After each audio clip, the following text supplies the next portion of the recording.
As the Reeds are moved from the centre circle here at Bramall Lane, the Sheffield United team gather in their pre-match huddle in front of the Kop away to our right-hand side.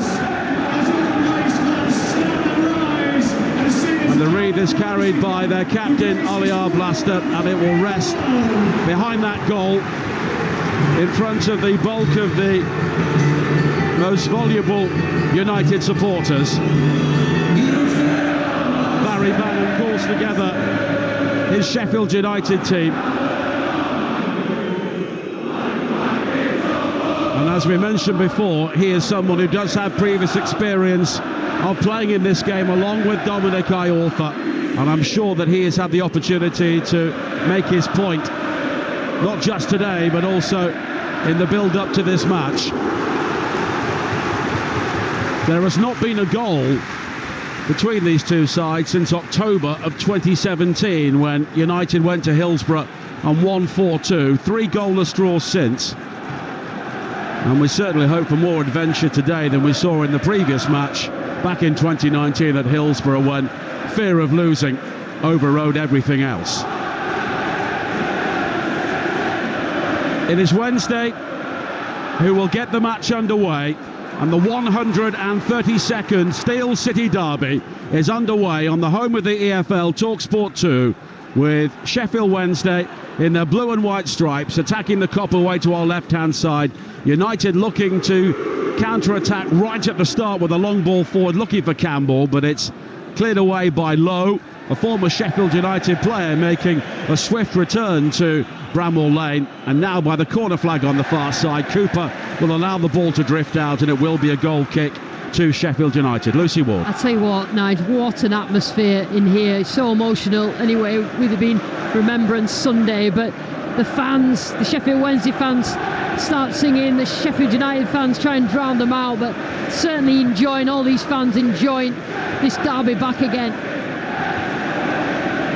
And the noise really rolling down the Kop away to our right-hand side as Michael Cooper clears downfield again, headed infield looking for O'Hare, but it's quickly won back by Shea Charles, on loan from Southampton, the Northern Ireland international, anchoring the Wednesday midfield. They try and break with Windass over on the left-hand side, but he's quickly closed down, and it will be a free kick in the end for Sheffield United. And it's back to Cooper, wearing all orange, a goalkeeper with 8 clean sheets in his 12 games so far this season. 5 successive home wins here without a goal conceded for Sheffield United, as Gilchrist, on loan from Chelsea, plays it down the line on the right, and now it's back in field to Harry Souttar.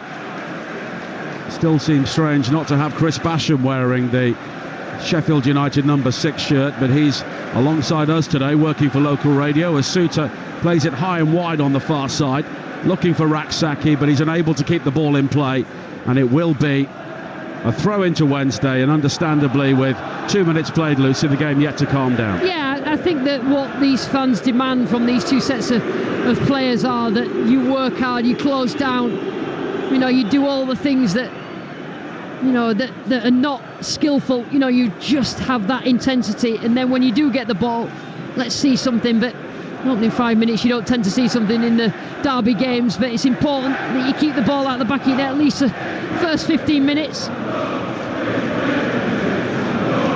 And it's a throw-in for Wednesday on the far side. United leading the overall sequence, 46 wins to 42, with 46 draws, just highlighting the importance at times of not losing this game.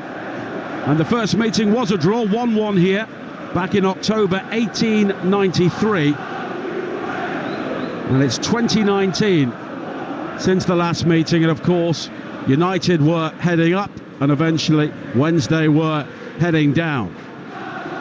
Now Ahmed Hodzic, good ball down the line on this near side for United, and Harmer infield to the captain Arblaster, breaks back to Harmer again, a crossfield ball from him, and it's a good one which will eventually find the pace of Raksaki down the right. He's got the opportunity to attack, gets a back heel from O'Hare inside the penalty area, but eventually it's run away by Bannon, and now Wednesday will try and break with a long ball downfield, looking for the run of Ingelsson, but the challenge is coming in thick and fast here, and in the end, it's a free kick to United on the far side. Yeah, it's well dealt with, actually.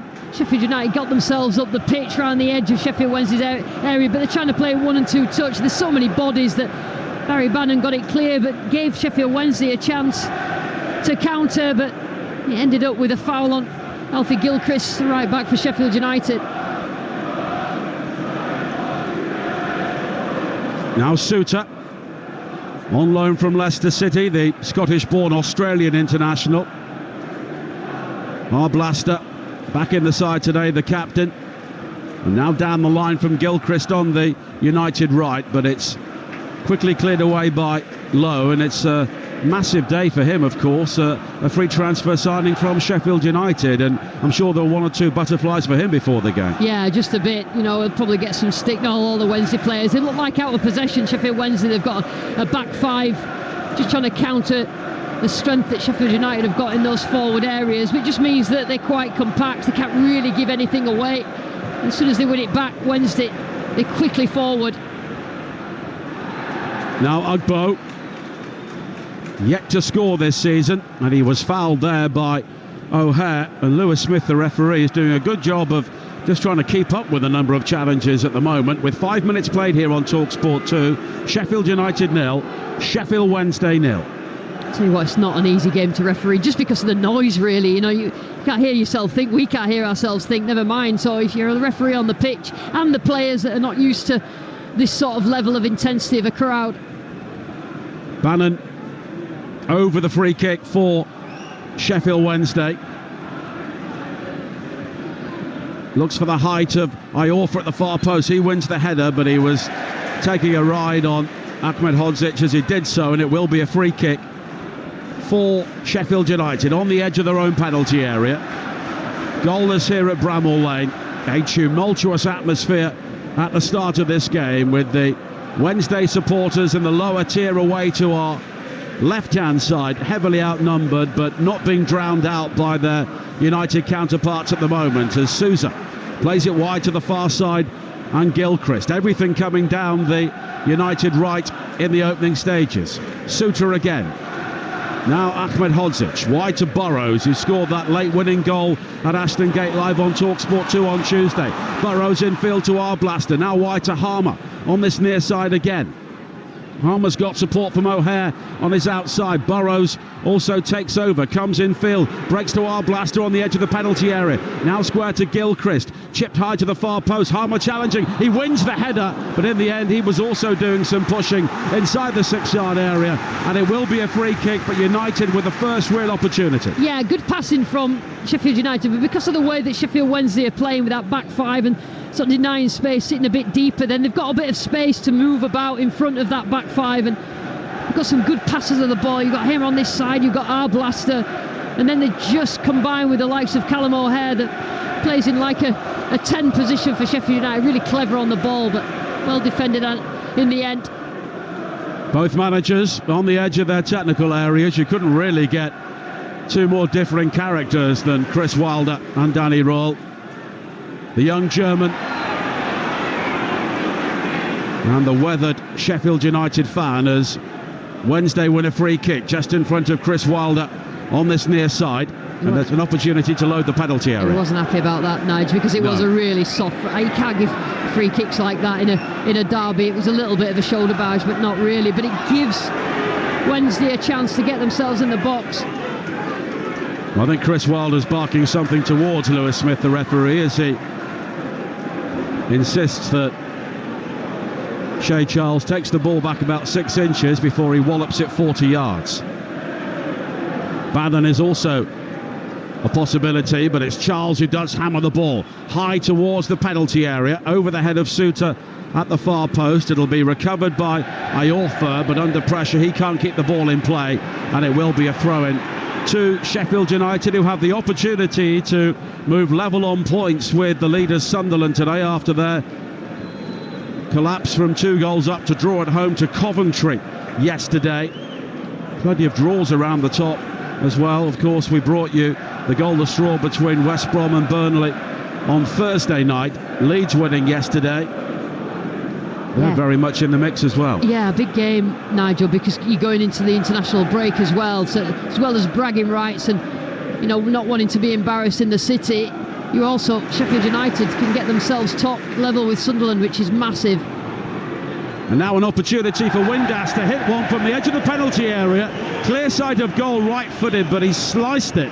No conviction with the finish, and it's about 15 yards wide. Yeah, I mean, Josh Windass is known for his technical ability in terms of finishing. It shows, it comes across his body, probably the most difficult strike first time, and got a little bit of stick in the stand behind from the Sheffield United fans, but he's certainly, nothing phases him, and he will be determined that he scores a goal and wins for his team today. And this is a very important month for Sheffield United. They've got Sunderland coming here in 3 weeks on a Friday night. We'll be bringing you live on Talksport 2 that game as well on the 29th of November. They go to Coventry following the international break, and they may be under new management by then after the sacking of Mark Robbins on Wednesday, as Ahmed Hodzic plays it wide to this near side, and the former Peterborough player Harrison Burrows, but he's given the ball away straight to Charles, down the line for Valerie, but it's overhit, and it will be a throw into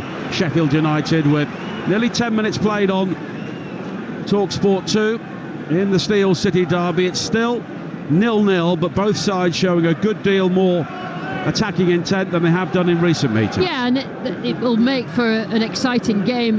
One or two mistakes as well, which actually helps for the spectacle, not for the managers or the fans. But no one really, apart from Sheffield United, have got themselves in the area, but the ref blew for a free kick. But they do have some slick play going forward, United. And they'll be playing for set pieces as well, because no one's conceded more goals in the Championship from set pieces than Sheffield Wednesday this season. 9 in total and 6 from corners. And considering the height that Sheffield United have in their side, the likes of Ahmed Hodzic and Suter, that's something they'll be looking to capitalise on, although Chris Wilder has built a team which is much more than one which tries to finish off set pieces, as it's flicked on by Valerie from the clearance from Beadle on this near side, straight out of play, and it will be a throw-in for United, just in front of the two technical areas. Burrows going back to the Bosnian Ahmed Hodzic. He comes in field, but goes back to Cooper. He'll be closed down by Windass. Cooper, though, hammering it long, and it's gathered on the far side by O'Hare. Now Raksaki looking to get involved, but he's lost out, and Wednesday will try and break over the halfway line, and it's a decent run forward initially. And now Windass wide to this near side, and Valerie's cross there was blocked by Burrows, but it's an attacking throw-in for Wednesday by the corner flag on this near side there, right. Yeah, Sheffield Wednesday really strong in duels. They're making sure that they're really strong in the tackle, and they've actually managed to get forward because of that, complaining to the referee about perhaps a foul on Ingleson right before that move, but they move the ball quickly when they get it, and they're causing Sheffield United the last few minutes some issues. Ingleson, the Swede, rather sauntering towards this near side, but he'll be lining up for the long throw here, just wiping the ball on his blue and white striped Sheffield Wednesday shirt. And he's rather milking it in front of the United fans, which isn't appreciated, but now he hurls it very flat into the 6-yard area. It was flicked on by Orfer, but he was taking a ride on Suter, which is not easy to do anyway, and a free kick's been given. Yeah, we'll keep an eye on that Ingleson's long throw. It's like a rocket. Now Burrows on this near side over the halfway line for United, but he almost gives the ball away again, and he got lucky there because it ricocheted off Josh Windass straight out of play, and his dad Dean played for both Sheffield clubs during his career. Sheffield Wednesday are really strong with the press and not giving United players any time whatsoever on the ball, especially in midfield areas. Harmer and Danny Roll, we can see, ushering his players into the challenge here, but a good turn from Arblaster on the edge of the penalty area, tries to find O'Hare, but it's cut out again. Charles quickly forward to Ugbo. Ugbo though was mugged by 3 United players quickly around him inside the Wednesday half, and then there's a late challenge on Arblaster, which is allowed to go by the referee. Arblaster writhing in agony midway inside the Wednesday half. Players eventually stopped, but it wasn't stopped for the challenge on the United captain. Yeah, Arblaster cannot believe that wasn't given. To say that we've seen a few really soft fouls given by the referee, and that's a foul on Arblaster. And it's quite interesting because you've got Arblaster is so good on the ball. It was a late, just was caught. He got the ball just before it, but he writhed around on the floor, and obviously this group of fans in this stadium showing the referee what they think.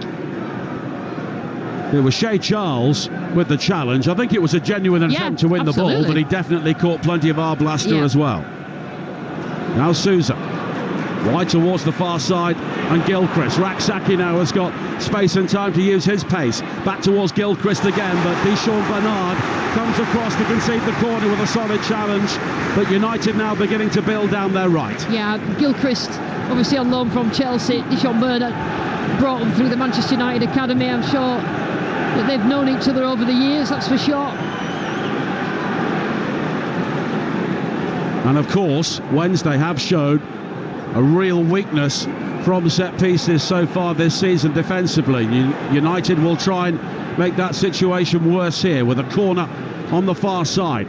Swung in towards that near post, coming through to punch was Beadle, hammered back in by Harmer, never got hold of it. Headed away by Charles on the edge of the penalty area, and the head tennis continues until Wednesday make a more decisive clearance. Ingleson will chase up towards the halfway line, but Harmer guides it back to Cooper and then quickly gets it back. A long diagonal ball from him, from left to right, wide to the far side, looking for Arblaster. Raksaki then challenging Lowe. Lowe has gone down clutching his face, and a free kick's been given to Sheffield Wednesday. In fact, it was Marvin Johnson who was caught on the far side. Yeah, as much as possible, Sheffield United are trying to get this longer switch in, so they get it in the left back area.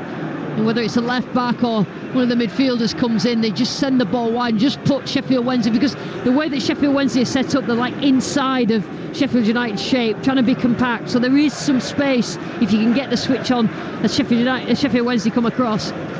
Nearly 16 minutes played here on Talksport 2, 0-0. Coming up following this game, we're live to Munich for the Giants against the Panthers as the international series from the NFL continues. Another free kick for Sheffield Wednesday, midway inside their own half. The challenge on Charles this time. And of course, understandably, both teams hugely pumped up for this game, and the adrenaline pumping through every single challenge. Yeah, I've enjoyed it, the opening minutes of this game. Certainly, both teams well at it. I think Sheffield Wednesday are quite good in the way that they've pressed, but Sheffield United move the ball so well. Now Harmer. He's waiting for Sousa to make the run behind him on his outside on the left, but in the end he goes to the right. Sousa.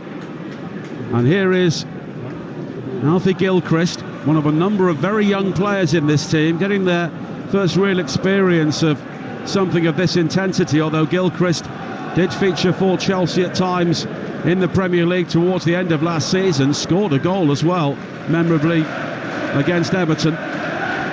Gilchrist back in field again to Sousa. Yeah, Sousa drops between the two centre-backs. Harrison Burrows, left back, goes really high, as does Alfie Gilchrist, just trying to stretch the game. Now Burrows down this left-hand side. Arblaster was demanding the ball on the edge of the penalty area and then gives a mouthful to Burrows when the pass never arrived. But here is Sousa fighting Gilchrist on the right. Now Raksaki. He'll try and attack Johnson. The early cross into the penalty area. O'Hare took a touch, took a shot which was closed down, and it bobbles into the arms of James Beadle. Yeah, it's a good cross in there, and there's a lot of blue and white shirts in Sheffield Wednesday's box, so any sort of ball in has to be accurate. It was. O'Hare took a touch, but I just don't think he can. I think he probably had to try and get something on it, guide it goalwards, because that first touch just allowed the defenders to close him down. Iorfa back to Beadle. It wasn't helped by the pace of that back pass, and in the end all Beadle can do is slice the ball straight out of play on this near side for a United throw-in. Taken quickly. Burrows And then he was closed down by Windass, and United will have to try again. Yeah, it's been a frantic opening 15 minutes, hasn't it? I think you look at it, you've seen some bits of passing from both teams, but mostly frantic. O'Hare tries to play it back into the penalty area. It breaks for Arblaster. His cross in, though, is headed away. And Ingelsson with a crucial intervention to nod the ball clear, with Gilchrist closing in on the ball on the edge of the penalty area. And then Ingelsson looking to spark the counter-attack himself down the left, but he runs it straight out of play. It's got to slow down at some point, Nigel. Yeah. It's been the crowd are right into it, as we thought they would be after 5 years away from this fixture, and the players certainly responded on the pitch. It's one of those games which doesn't really need a ball at the moment. 19 minutes played, 0-0. It's played forward by Arblaster, but cleared away by Lowe at the far post, and now hacked forward by Bannon for Wednesday. Ugbo will try and fasten onto the ball, but he catches Ahmed Hodzic late. Ugbo, I don't think was going to get that, but he absolutely made certain he was going to catch the Bosnian. Yeah, I mean, it looked a little bit wild. Ahmed Hodzic has gone down, and I think it was just a coming together. You're watching the replay on the screen now above us, and Ugbo tried to get to it and just caught Ahmed Hodzic with his standing leg. I mean, the referee needs to, when the referee brings his first yellow card out, it has to really be deserved, Nigel, because otherwise it will just degenerate the whole game. But that was a tough challenge, and he's just trying to keep it going, the referee. He set the bar quite high for yellow cards at the moment, to be honest. A good description there now. Well, there was a Wednesday player down, Marvin Johnson, on the far side from the earlier challenge. Ahmed Hodzic is back on his feet, but there's a break in play, so both coaches are calling across their sets of players to make 1 or 2 points in this din. 20 minutes played, it is goalless. Neither goalkeeper's really had a difficult shot to save, but it's been absolutely breathless. Yeah, it has, and I don't think either manager will be disappointed. I just think that both will think, well, right, yeah, you've worked hard, yes, you've got into them exactly as we wanted them, because it's a derby, get the crowd going. But I think that at some point you need a bit of composure. We've seen it in fits and starts. We've seen good passing, particularly from Sheffield United. Sheffield Wednesday have been a little bit more direct, but it's been effective. But nothing really to affect either goal. Well, the Championship takes a weekend off next weekend, but we will have games from League One on Talksport 2, 12:30 on Saturday. Exeter against Lincoln. Lincoln going extremely well towards the top of the table. And then a big one at Edgeley Park at 3 o'clock. Stockport against Wrexham. Wrexham, of course, having another brilliant season, and Stockport putting 5 past Bolton in their local derby yesterday, something which they will have really enjoyed. Johnson still receiving treatment. Yeah, it's a concern for Wednesday, this, because he's been a big part of what they've done. You know, when they've played well, when they beat Norwich, he's been a big part of that, and they will not want to lose because they're quite settled. The group looks quite comfortable in the formation that Danny Roll has set out for, and certainly in a derby you don't want to lose one of your key players right at the start. It's his wrist, his right wrist. I think he was challenged there by Rapsaki in mid-air, and I think he landed very heavily, and his right wrist took the brunt of that, and it's been strapped up, and he's still flexing it as he heads towards the touchline on the far side. Meanwhile, Danny Roll, his coach, is deep in conversation with one of his analysts, looking at the tablet inside the technical area. I'm not sure what you can analyse from the first 22 minutes. Absolutely not. It's just been sort of not end to end, but middle to middle, and it's been energetic, intense, and just as we'd expected. Now the Brazilian Sousa in the centre circle for Sheffield United, wide to this near side on Burrows. Palmer again, just tried to be a bit too clever, and in the end got his feet in a tangle as he tried to flick the ball between his legs, and it goes behind. Right in front of the Wednesday supporters at that end, and he tried not to look them in the eye as they were gesturing to him, shall we say. But it's a goal kick. 23 minutes played here on Talksport 2. Sheffield United 0, Sheffield Wednesday 0. And James Beadle, who was promoted at Oxford last season on loan from Brighton, a young goalkeeper, And it's a big day for him as well, as he clears long downfield, headed away by Suter, who must be the tallest player on the pitch. Over the top now by Gilchrist as the sun tries to emerge through the clouds here at Bramall Lane. Now Arblaster, challenged by his opposite number, the Wednesday captain Bannon. It spins off Bannon's shoulder out of play, and it will be a throw-in on the far side for Sheffield United. You could chuck another ball on here, Nige, because it's just been hammered. Both teams just trying to get some sort of advantage in this game, but they've still got to win that battle, and that is what's important. It will slow down at some point, and then you can get the technical players on the ball, but Sheffield Wednesday are just keeping it competitive and direct. Raksaki going down under the challenge of Ingelsson, but no free kick on the far side. And the game resolutely refusing to take any sort of shape at the moment. It has been a bruising 25 minutes or so. Neither team giving an inch as Ingelsson plays it down the line on the far side. It was flicked on by Johnson, looking for Ugbo.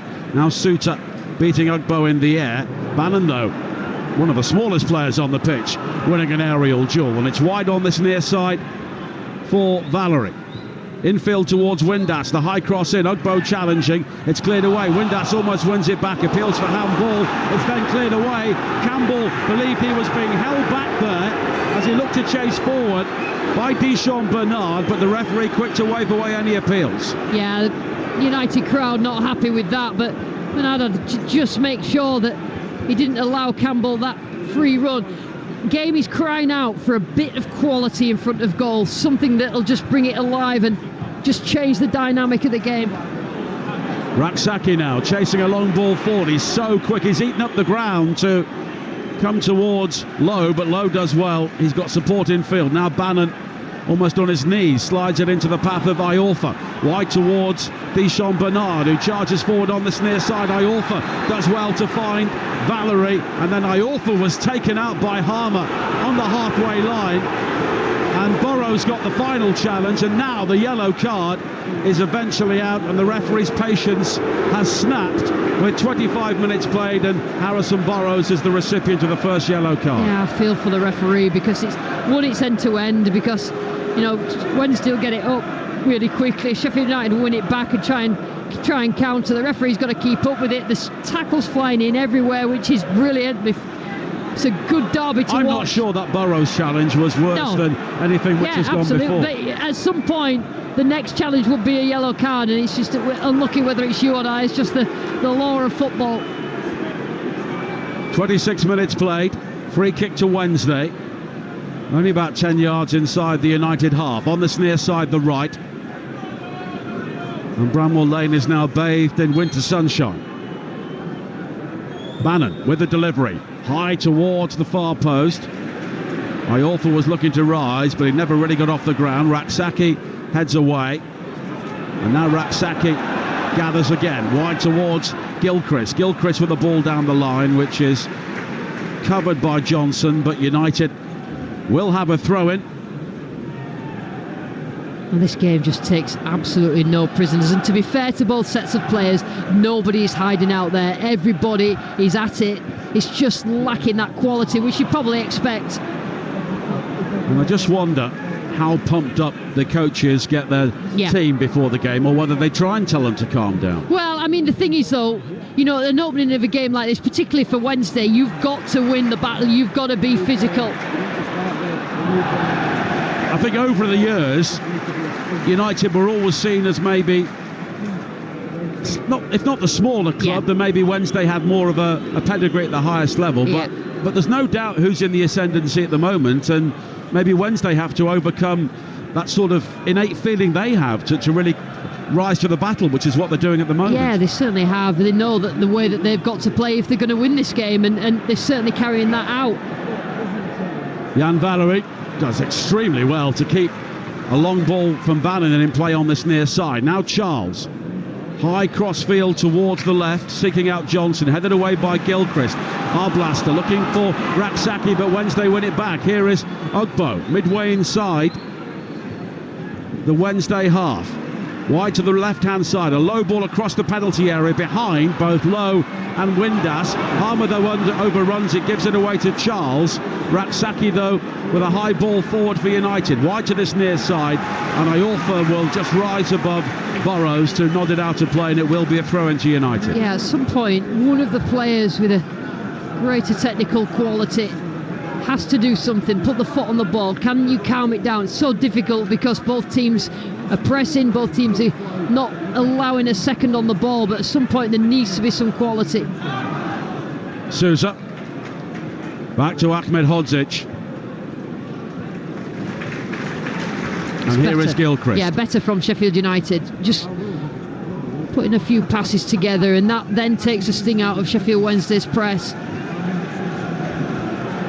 And you so rarely get games like this in the Premier League these days. I know there's maybe not the quality in this game because they're both in the Championship, but with VAR and so much scrutiny on the game, if you do anything in a game now, it will be caught and it will be analysed to death, whereas in this game there's always a risk that someone won't see it. Yeah, it's a proper throwback, that's all I'd say.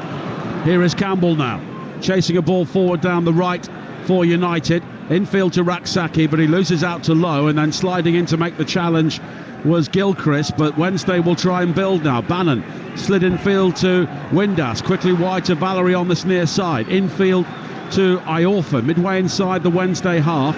Wednesday now looking to try and play some more constructive football. Windass down the line, but he's given the ball away to Burrows. Burrows infield. And now Harrison Burrows has gone down on this near side, and he may require some treatment. Do you know, I think it's is it Arblaster? The back of Sheffield United shirts are the stripes, and you cannot see the numbers on them. But I tell you what, his reaction there, holding onto his knee, is a little bit concerning for Sheffield United, because he has been key, and he looks like he's in a little bit of a panic Arblaster just because of whatever he felt. I didn't really see what happened because I don't think the ball was particularly... I think the ball had gone away from his area, but it's a concern for Chris Wilder. Well, Arblaster is flat out on the turf at the moment, both hands behind his head, talking to the medical team. We're watching the replay on the monitor here in the press box, and I'm not sure what happened there. It looked like it was as he landed. He's sort of screaming, holding his knee. The way the camera angle was, he was sort of, his right leg was behind him, so you couldn't really see, but he was sort of jockeying, so he was sort of jumping and landing, and it was his right leg as he did that. That's a real concern, because when it happens like that, then you know that something perhaps potentially could be quite bad in that knee. Well, they are flexing that right knee at the moment. And Arblaster is deep in conversation with two members of the United medical team. Well, he's doing tests for sort of maybe cartilage damage and ligament damage there on his knee, and just asking Arblaster what he feels. But you could tell his first reaction, he actually jumped and fell off the pitch and rolled back onto it. But yeah, it's particularly a shock for him, but hopefully it was just that initial, and it's not as bad as first thought, but he does look in real discomfort. Well, he's hobbling across towards this near side at the moment, and there is a look towards the United bench. One of Chris Wilder's backroom team, and the way he's moving is not particularly great, but it does look as though he may be coming back on in the short term.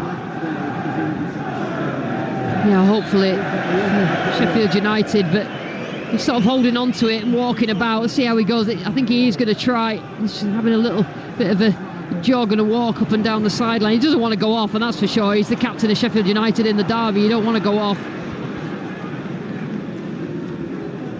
Play is back underway once again. 33 minutes played here on Talksport 2, the home of the EFL. It's Sheffield United 0, Sheffield Wednesday 0. The Sunday session with Sam Matterface underway at 1:30 over on Talksport, with all the goals as they go in from the day's action across the Premier League, the Championship and the WSL, as Bannon plays it wide to the left-hand side for Wednesday, looking for Johnson, but overhit, and it will be a throw-in for United. I tell you what, I think Sheffield Wednesday, being the away team, will be happier with how it's going at the moment, simply because, yes, Sheffield United have had the majority of possession, as we thought they would do, but Sheffield Wednesday have been quite direct and been a problem at times for Sheffield United. Liverpool 0, Chelsea 0 is a latest score in the WSL with just over half an hour played. Now Burrows forward again towards O'Hare, but Lowe coming across to clear. Arblaster is back on, but you can see him flexing that right knee. A little bit gingerly running, and he obviously can still feel something, and you just worry, don't you, as a player, that something has happened, but he obviously felt some sort of sharp pain. Now Suter on the halfway line for the Blades. And like so many people before him on this game so far, he's tried to play an expansive ball to the flanks, and it goes straight over the head of the intended recipient and out of play for a throw-in. Yeah, there's been a lot of mistakes that both teams have given the ball away, but actually it's made the spectacle more enjoyable for the neutral that we are anyway, Nigel. Absolutely. Not too many neutrals inside this stadium today. Now Burrows plays it forward, looking for Harmer down the United left, but Charles with an interesting back pass to Beadle, but he managed to find the intended target. It's then cleared away, but Suter again rising to head the ball clear, and then Charles is penalised for a challenge on Arblaster, and United take the free kick quickly. Ahmed Hodzic. Arblaster again, who's now moving with a bit more freedom. They do have options on the bench. Andre Brooks could possibly come on, another young Sheffield-born player who would love to play in this game. Sousa. Gilchrist and Raksaki waiting on the right. It's Raksaki now, who's not really had the opportunity to go beyond anyone so far. No, he hasn't, but I think he's dealt well with the ball. He's not really got it, like you say, in behind, but baptism of fire for him on loan from Crystal Palace. This is what it's all about, football at a lower level than the Premier League. Did play in the Premier League for Palace last season, and previous to that had a very good season on loan at Charlton when he scored 15 goals in League One. Now Ahmed Hodzic. Arblaster inside the centre circle, and again he's able to turn this time and go to the wider spaces on the right, and Gilchrist in the sunshine. Raksaki now does have a burst of speed into the penalty area, but he catches Lowe, who defended that cleverly, just came across at the right moment, and Johnson in the end was the player who was caught inside the penalty area, and it will be a free kick. Yeah, he felt some sort of touch. Johnson went down. He was always going to win the free kick, the defender, but I think from Raksaki's point of view, because Sheffield Wednesday are defending deep and denying space in behind, he's got to be cleverer. You know, does he go as if he's going to go in behind, then come and collect and then run at defenders? Because he can do that. Or, you know, he's got to time his runs to get in behind and his teammates see him, because he's sort of not seeing, like you said, Nigel, not seeing what he's all about, Raksaki. Well, United have only conceded one first half goal so far this season, and at the moment that record is going to be maintained with 37 minutes played, and it's still goalless as Campbell looks to chase a long ball forward now, but Beadle coming outside his penalty area clears the ball away and then nearly collides with his teammate Iorfa. But it's a throw into United, which Harrison Burrows will take. Arblaster, Burrows, and now the triangle of possession completed with a ball to Harmer. And here is Sousa. Wide to the far side. Gilchrist has got the opportunity to play in Raksaki, and now Johnson will just look to try and show him that outside again, but it's back to Sousa, and here is Gilchrist now on the overlap, who tries to come in field beyond Johnson, but again Johnson showing his experience to defend well and just shepherds the ball behind. Yeah, he's playing left wing back. You know, when they've not got the ball, Sheffield Wednesday, he's actually getting himself back and defending against Raksaki or against Gilchrist, and it's a couple of times now. The last two attacks from United, he's managed to stifle them. Myra Ramirez has scored the opening goal for Chelsea in the WSL. They lead at Liverpool by 1-0. And it's Chelsea against Manchester City next week, and that's live on Talksport 2 Saturday at 5:30. And we also have the Merseyside derby at 3 o'clock next Sunday from the WSL. And the North London derby at 1:45 on Saturday. That game will be on Talksport. And England conclude their Nations League campaign in the international break as well. On Thursday night we have Greece against England, and then live from Wembley on Sunday, 5 o'clock kickoff for England against the Republic of Ireland. Both those games live on Talksport. Throw in for Wednesday on the far side. Plenty of room around the pitch here at Bramall Lane, so once again Svante Ingelsson can really use the run up well. And we've seen him already arrow some very flat long throws towards that 6-yard area, and already Lewis Smith, the referee, is trying to sort out and preempt what's about to happen. And of course he walks away and it carries on, and it's Charles and Ahmed Hodzic right in front of the goalkeeper. So difficult to stamp that out, because it'll happen as soon as the referee goes away. It'll happen.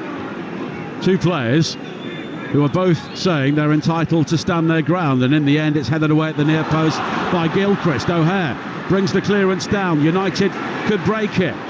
O'Hare right to the near side, and then Bannon with a pretty awful challenge which will lead to a yellow card. And once again the tempers flare. Players from both sets of teams beginning to square up around the centre circle, and this has been brewing for some time. Bannon catching Burrows. Burrows still on the turf. Bannon will be booked, and both sets of players really need to calm down. I'll tell you what, this is what it's all about, Nigel. Sheffield derby. This is it. All of the players, chest against chest, having a little bit of argument. And this is all. I'll tell you what, Burrows did so well. What he did is he came across from his right. He stepped over it with his right foot and let it come across his body. Barry Bannon had already committed himself to a challenge, and it is a yellow card. I'm not sure it's any more than that, but Bannon, absolute hook, line and sinker, fell for that. Stepped over it, let it run across. Bannon comes across, completely takes Burrows out. That is a yellow card. Completely missed the ball, and brilliant play by Burrows. Tell you what, he's a good player, left back for Sheffield United. But it's almost as if both sets of players were just waiting for something. All that pent-up aggression, and then it flowed out. Yeah, I love that though, Nige, because that's what it's all about. The referee didn't book anybody for a bit of arguments, bit of handbags in the middle. Well, it's back now to Cooper, and here is Ahmed Hodzic. Burrows again. This time it's Valerie who careers into the challenge. The booze for Bannon as he wins a header. Ogbo brings it down 25 yards out. Challenged by Sousa, but Bannon takes over. Plays a good ball wide to the left. And Johnson, he fires in across, which takes a deflection off Gilchrist behind for a corner. Tell you what, great defending. I think that's what you'd say about today. And, you know, Sheffield Wednesday's press has been brilliant. Sheffield United have had to last-ditch block there. And it's just about making sure you're not the one that allows the opposition to score a goal in a derby.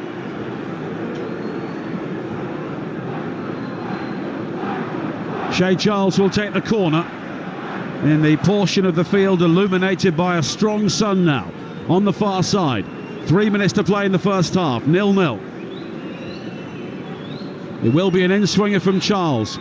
Very, very deep. Windass winning the header back into the 6-yard area. Fisted clear initially by Cooper. Back out towards Charles again. Charles will try and work the angle for the cross. Goes back to Bannon. Bannon delivers the ball in. Ogbo brings it down, tries to shape for a volley. Misses his kick. Ogbo drives it into the penalty area. It was loose for a second. It scrambled away, and eventually a free kick has been given to United for shirt pulling. Yeah, it's a problem for Sheffield United because the Sheffield Wednesday's corner, they just kept it alive. Josh Windass coming at the far post, and as it came in, you know, I think he was just underneath it, a little bit too high for him, but he kept it alive.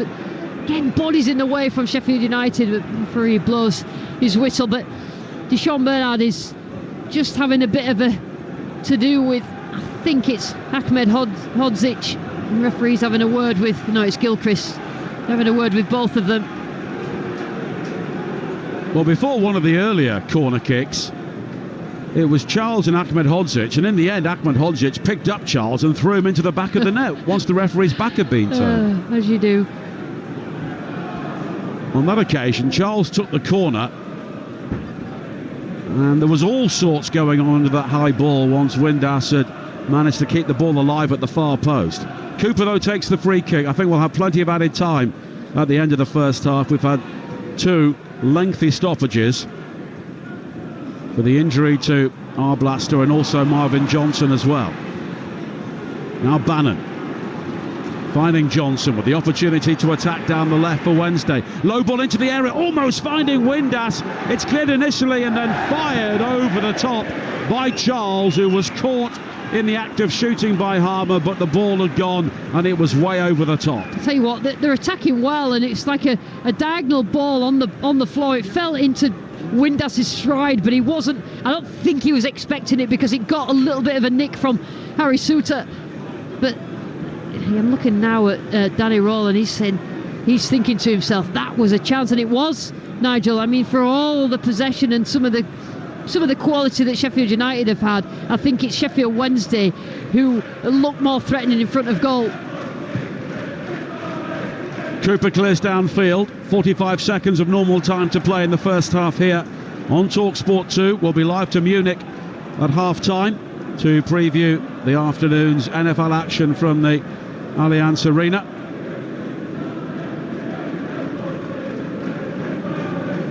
Johnson will take a throw-in for Wednesday now, down the line, and it's cleared by Suter, flicked on by Arblaster towards the halfway line. O'Hare, with that shock of dark hair, heads it forward.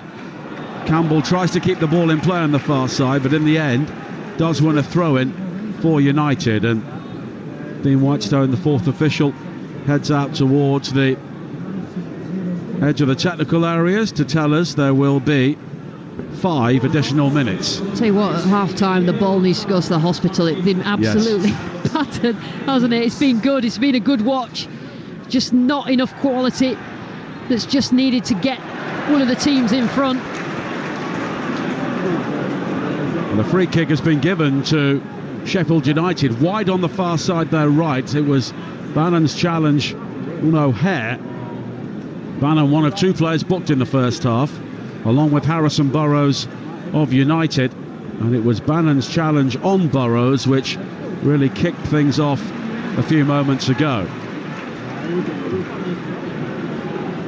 But you kept saying, Lucy, the game's got to calm down, the game's got to calm down, and it hasn't. It hasn't, and I, you know, it probably take until deep into the second half to calm down, and then maybe that's when you get a chance. But I mean, both teams completely at it. Free kick on the far side. Harmer will take it in towards the near post, flicked away by Johnson. It'll be recovered by Arblaster down the United left. A good cross into the penalty area. Good header away though by Bernard. Gilchrist on the volley. Bernard is able to block it with his head. Nodded forward by Harmer, but recovered by Johnson. Johnson hammers it downfield now for Wednesday, and Harmer does well to get there before Ugbo and guide it back to Cooper. Yeah, they're getting a lot of positivity, Sheffield Wednesday, and positive play from breaks when Sheffield United have committed bodies forward, but it's good defending from Harmer. He's managed to be the last man. Well, 5 of the last 7 have been drawn between these two, and you wouldn't get fantastic odds against that happening again. And how many were you here for? I've seen 3 successive 0-0 draws. No, Nigel. I missed the 4-2 win. I think Jim did it. So Jim has seen the last, that was 2017, the last time anyone scored in this fixture. Now Valerie coming forward now. Low cross in towards that near post, and it's sliced behind by Suter for a Wednesday corner. Yeah, it's a good opportunity for Wednesday to get themselves in front just before half-time, and you know they've had quite a lot of space to run into, and they've used the ball well at times. Sheffield Wednesday, it's about getting the ball in the box, but good defending again, and that's what it's been. It's been a half of clearances, of blocks, and good defending all over the pitch, really. Bannon will take the corner, gets a cordial welcome from the cop behind that goal. This will be an in-swinger. Bernard right in front of the goalkeeper, into the near post, and in the end it's headed behind. Ahmed Hodzic claims that the final touch was off Bernard, but it's another corner. Yeah, it's a good run actually from Bernard. He sort of diagonal into the near post area that was vacated and trying to get something on. It's difficult to see even from the replay. Referee was right behind it. I think he got a nod from his assistant on this side. Bernard and Iorfa both almost squaring up to Suter and Ahmed Hodzic. on the edge of the 6-yard area. Balanced delivery, deeper this time. Cooper fisting the ball away through the crowd. O'Hare nods it further clear. Harmer will try and get there before Charles, but he nods it wide to Windass. High ball back into the penalty area. Iorfa looked offside, and as he challenged, the flag went up. Yeah, it's a clever ball from Windass. You know, he's a bright footballer, Josh Windass, and he just put the ball back in high and so difficult to deal with. But Iorfa had just been a little bit slow to get himself out, but that would have caused problems for Sheffield United. And we have just over a minute of added time to play. 0-0 here on Talksport 2. Vinny Souza berating the rest of his team for a lack of movement as he plays it wide to the far side for United and Gilchrist. Now back to Ahmed Hodzic. And Vinicius Souza going all the way back to Cooper, who now hits it long, and Burrows making the run in behind Valerie, and now Burrows inside the penalty area. He's challenged by a flying Beadle, and Burrows, the player who has been penalised, he claimed initially that Beadle impeded him inside the area, but the goalkeeper, who came out there like Superman, arms flailing, gets the free kick. Yeah, I mean, because Burrows was on the floor, they sort of clattered into each other, but it's one of those that's difficult, actually, because if you're a Wednesday fan, you think that it was a foul by Burrows. If you're a United fan, you think that the goalkeeper clattered into him, but I think the easiest thing for referees is give a foul to the goalkeeper. I don't think it was a free kick either way, to be honest. It was just coming together, wasn't it? Beadle clears downfield. Souza rising above Valerie. Harmer unable to keep the ball in play, but that is half time. No goals, and I think everybody needs a lie down. Absolutely, including us. I mean, that was wild at times. The intensity hardly ever dropped all the way through it, apart from when the crowd were going mad about free kicks and fouls given. But that was all about matching your opponent physically, and that was so important. Now, whether it settles in the second half, who knows? But because of the atmosphere in here, all the players are up for it, and it makes for a good spectacle. Not much quality of chances, but a good watch. If anything, Wednesday offered more going forward than United. I agree, because Sheffield United have more of the control, more of the possession, they get players forward, it leaves gaps. And what Sheffield Wednesday do, when they win it back, they're not backwards and coming forwards. Get it forward quickly, with a bit of purpose. They got bodies up there, they pass it well, but they have minimal passes before the edge of Sheffield United's box. So, but then, not real quality, but they had those sort of chances on the edge. We'll be building up to the day's NFL action live in Munich coming up shortly here on Talksport 2. Half-time, Sheffield United 0, Sheffield Wednesday 0. This is EFL Live. Feel the power and the glory. It's goal time. And he scored, it's a brilliant goal. Fired up and raring to go. EFL Live on Talksport 2. Talksport 2 is your dynamic destination for all the latest sporting action, featuring live commentary of all the biggest events, including football, PGA golf, horse racing, Premiership rugby, cricket, boxing, and all the big-hitting drama of the NFL. Touchdown!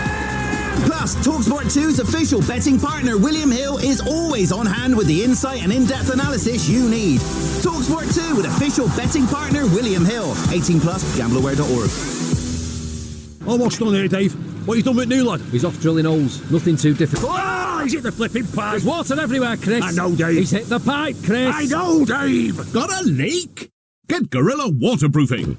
When there's no time to lose, new Gorilla Waterproof Patch and Seal Tape ends leaks fast. Instantly patch holes, cracks, gaps and tears. Oh, that's fixed at least. Possibly too much too soon for new lad. You reckon? Gorilla Waterproofing, for the toughest jobs on planet Earth. Buy the range at Amazon and Wix. Meet the new Citroen electric van range. Fresh design, optimized comfort and smart tech. It's the 100% electric solution to meet your professional needs. And during our Professional Days event from 4th to 18th of November, get a free EV charger with residential installation plus £500 saving on our electric van range. Interested? Visit your local Citroen retailer or search Citroen Vans. Offer valid 4th to 18th November 24. Saving against OTR price. Business users only. Selected stock. Participating retailers only. T's and C's and eligibility criteria apply. Citroën. You know, I really love your... Are you listening? Because Etsy has original gifts to make everyone feel heard. So let's try that again. You know, I really love your gold droplet earrings. Perfect. Now fast forward to the gifting.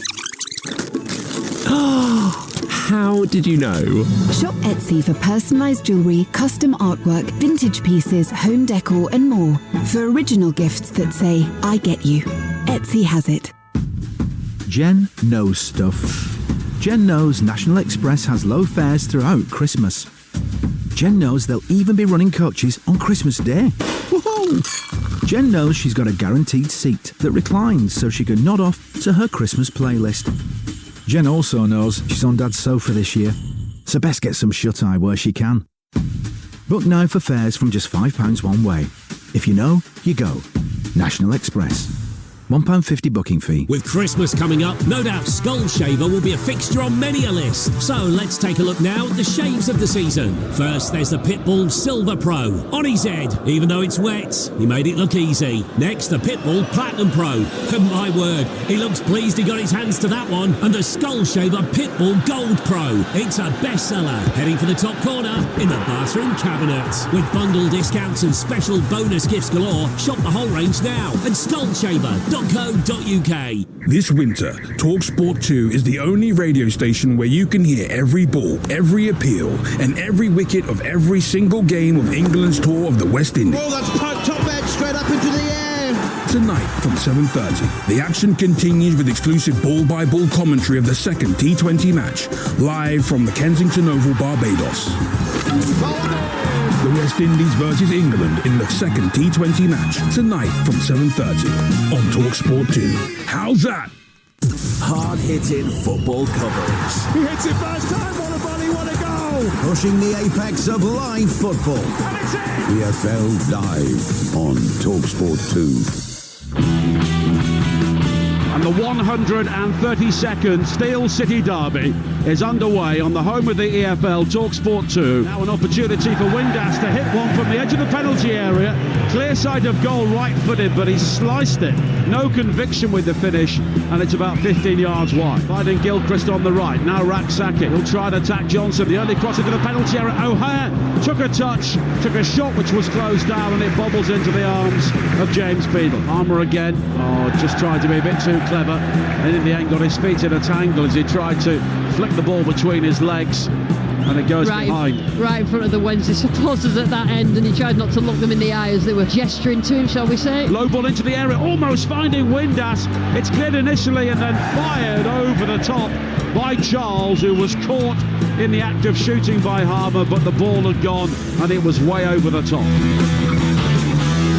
So goalless here at Bramall Lane at half-time. The whole of the second half coming up shortly. They're also underway at the MKM Stadium in the Championship. Already West Brom leading Hull by 2-0. Carlin Grant and Josh Madger in the opening 17 minutes, and Burnley at home to Swansea. That gets underway at Turf Moor at 3 o'clock. More sport coming up on Talksport 2 this evening. Last night we brought you the T20 win for England over the West Indies in the first of the 5-match series that got underway in Barbados. Tonight from 7:30 we'll bring you the second T20, but in case you missed it, here's how it sounded last night. Down in Barbados, Sakib Mahmood is going to go in for the fifth ball. Brandon King comes down the pitch and slaps it straight to Overton at short extra cover. England have a breakthrough. Sakib for the second ball of the over. He goes in full. Lewis has hit this into the leg side, but he's picked out the fielder. Bethel takes the catch at deep square leg. In past the umpire. Over the wicket. Edgecombe caught behind. I said Hetmeyer hasn't got a great record against England. That's the first baller. Sakib has got 3 for 7. That's just a beautiful delivery. He hurt his knee. Oh my goodness me. Oh my goodness me. Reece Topley has just taken a chair and he smashed it. He's literally smashed it. That's going to be a big fine. Goes to the left-handed Paran, who's pulling in the air. That's gone. High, hard, handsome. 6. Overlong on. Nicky P. The little pocket rocket from Port of Spain. Comes in and bowls to Powell. And Powell is going for this. Out to long on. Overlong on. Caught at long on. As he comes in and bowls to Paran. Paran is driving again.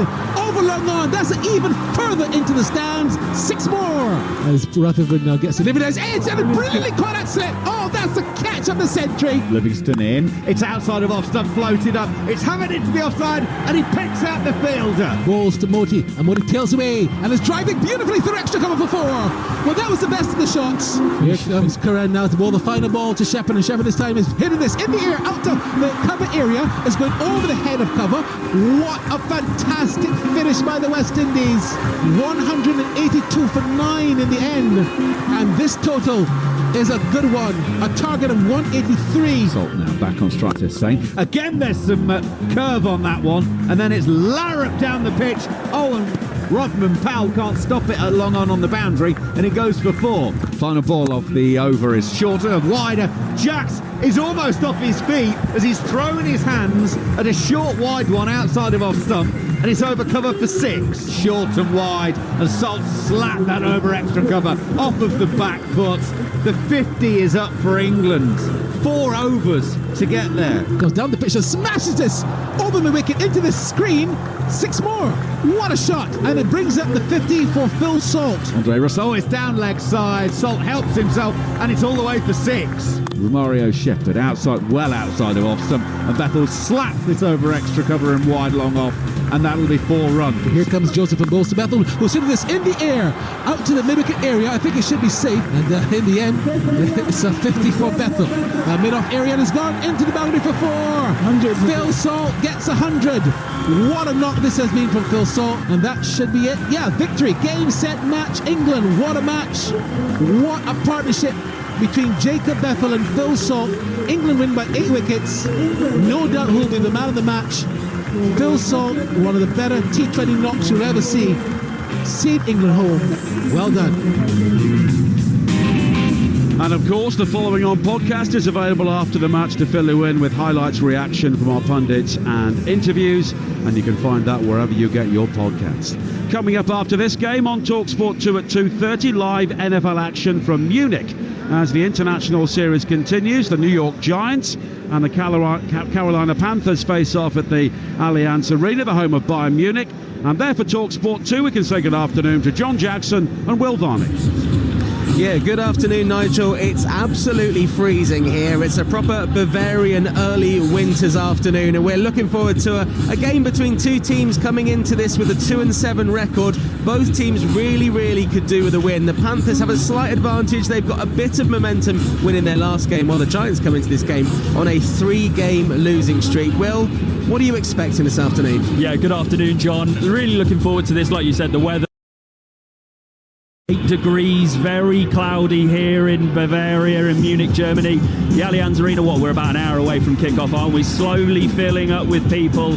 And always these games are such a great atmosphere, aren't they? And you mentioned 2 teams who have struggled this year. Carolina 2-7, New York Giants surprisingly 2-7 as well.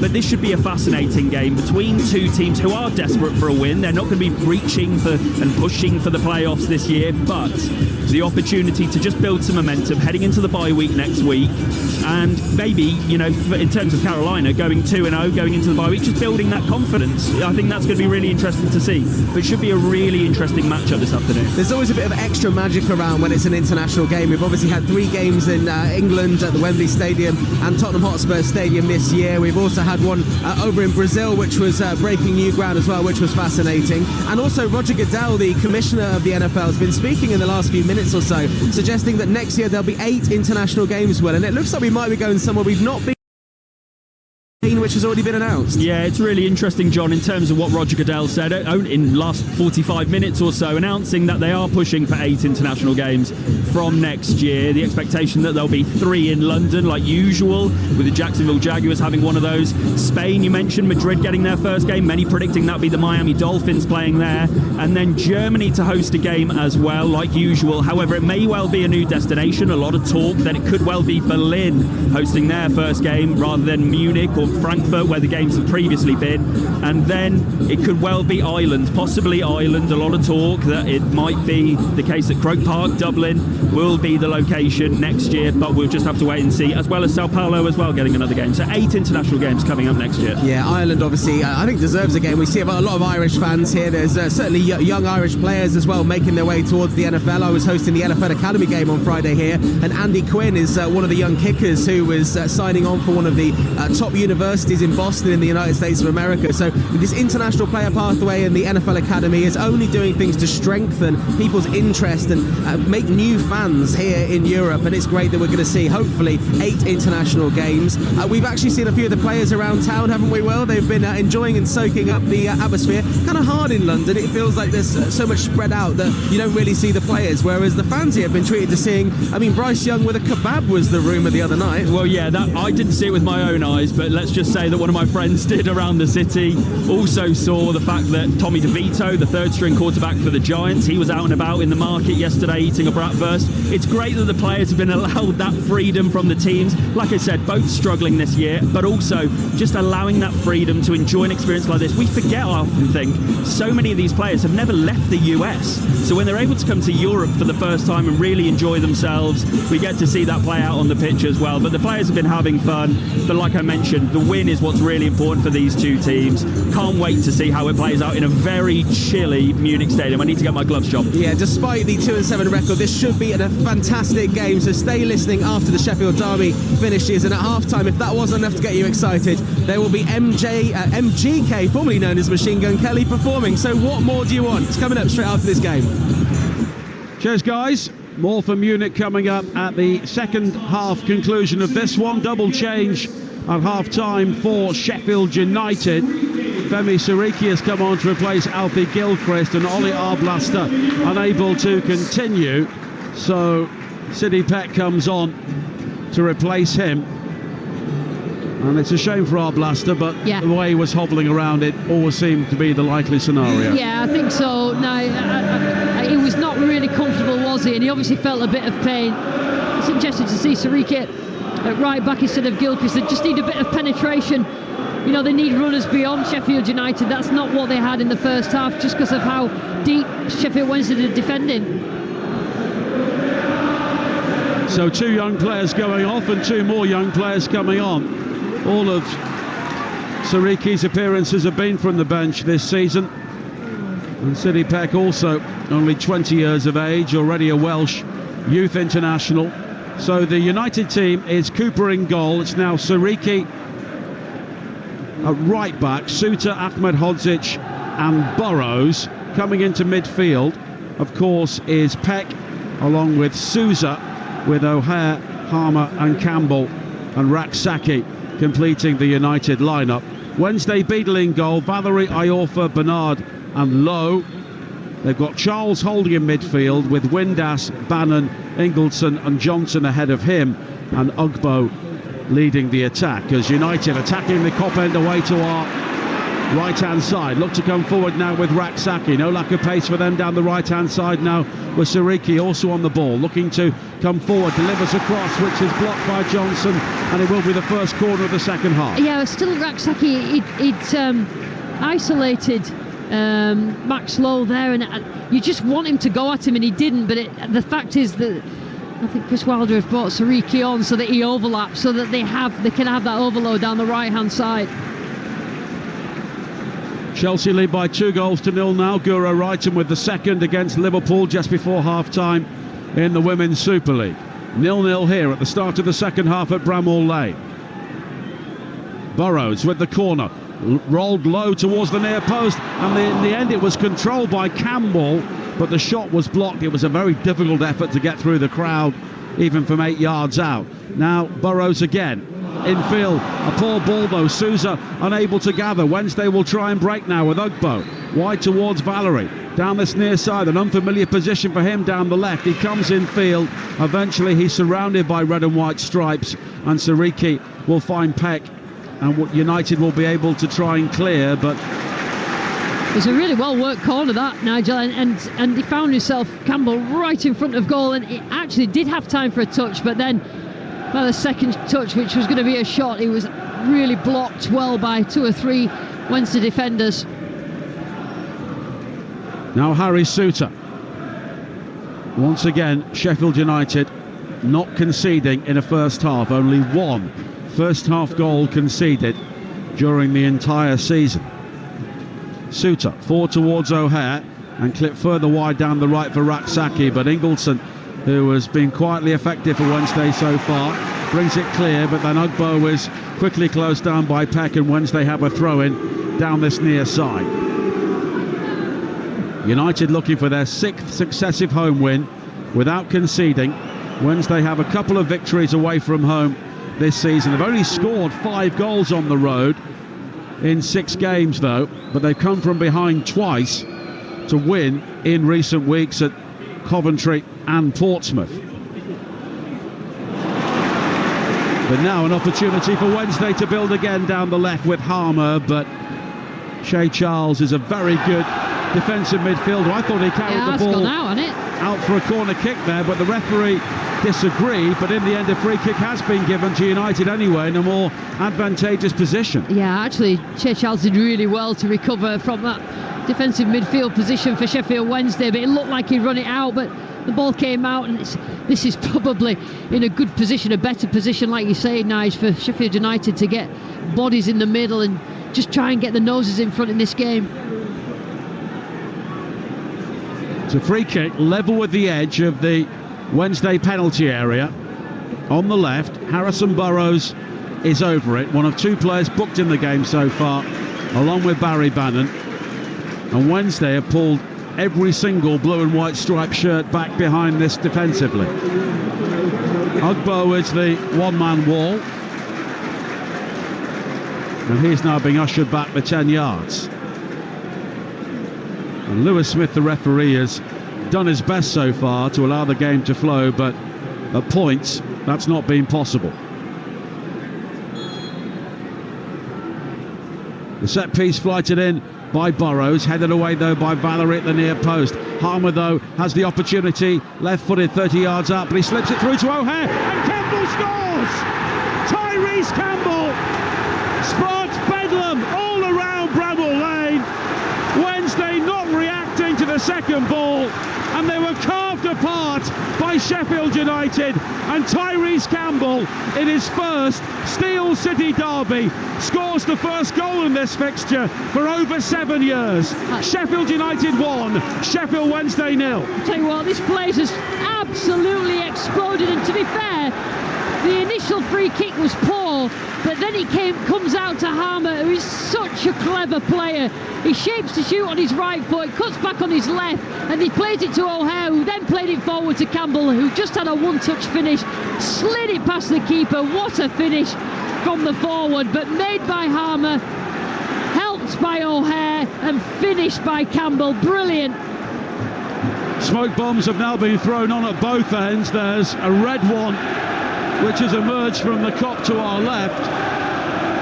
I'm not sure if it's a blue one or a white one, which is currently smouldering away in the lower tier in front of the Wednesday fans at the Bramall Lane end. But Tyrese Campbell with the opening goal for Sheffield United, and finally we have a goal in this fixture. But the game won't start again until the smoke bomb's removed. Yeah, I mean, the thing is, we talked about needing a bit of quality, whatever that was from either team. They needed something in front of goal, and that's certainly what Sheffield United have produced there. A well-worked set piece in terms of when it comes back, and second phase and the second ball. All about Harmer, all about the cleverness and the game craft of O'Hare and the finish of Campbell. And I think probably on the balance of possession, Sheffield United deserve it, but I think that Sheffield Wednesday will be absolutely kicking themselves to concede from a set piece.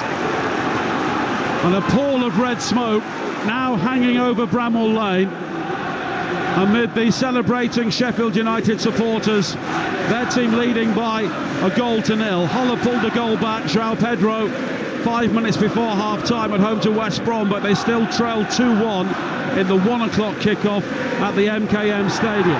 Sheffield United looking for the second goal here. Raksaki, was he fouled on this near side by Lowe? He was, and it's a free kick as Barry Bannon almost gets involved with Vinny Souza, but both think better of it. Yeah, and it's just for Sheffield United now, it's about just keeping calm. If they can score another and nick another quickly and finish this game off, then they'll do that. But Sheffield Wednesday have to keep their composure and make sure they don't concede again, otherwise that'll be it. Well, we can clearly smell the cordite in our nostrils here now as that smoke continues to blow across the pitch.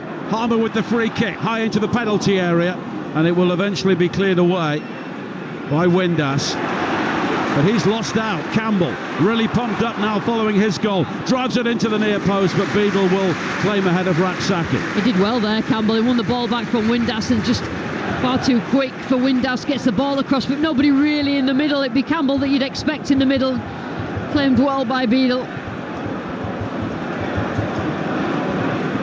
Bernard, poor ball forward, cut out by Sariki. O'Hare onto the ball now for United. Harmer again in the central area, tries to thread it further forward to Peck, but Wednesday have given the ball away. They're really rocking here. Raksaki, though, losing out to Lowe. And Lowe, unnecessarily, crunches into Sariki and gives away a really stupid free kick. Well, I don't know what he's doing there, Lowe, because what Sariki did was just, right at the last minute, just put his body in the way and invite Lowe to make the challenge. He didn't really need to. The ball's going out. You get the throw-in. Sheffield United get the throw-in, but it's much better the throw-in than getting the free kick, which is what they've got at the moment. Well, we mentioned how fallible Sheffield Wednesday have been from set pieces, and they didn't score direct from the set piece there, but the way they were set up to defend that second ball was pretty lamentable. But it's a free kick here, which Burrows will take for Sheffield United. Bramall Lane exultant at the moment.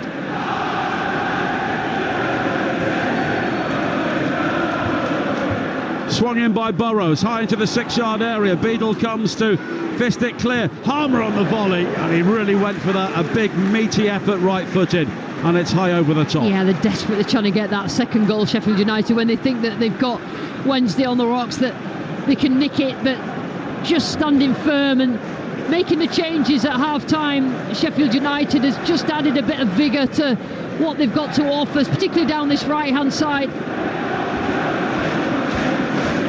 Well, when United have scored recently, usually that's been enough because they barely concede.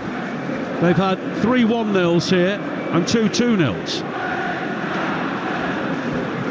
And they would take 1-0 at this stage. They would very happily take the full-time whistle now, but a long way to go in the game. 55 minutes played. United leading by a goal to 0. Bannon forward, though, for Wednesday to find Windass. Now wide towards the right-hand side. Valerie unable to find Windass again. And Souza with a very unnecessary back heel. He's given the ball straight to Iorfa. Iorfa, though, tight to the touchline, but he's found Valerie. Valerie, though, will be shepherded out of play by Burrows, but Wednesday do have a throw-in. And they need to find some sort of response here, because although they have moments in the first half, they didn't really look like scoring.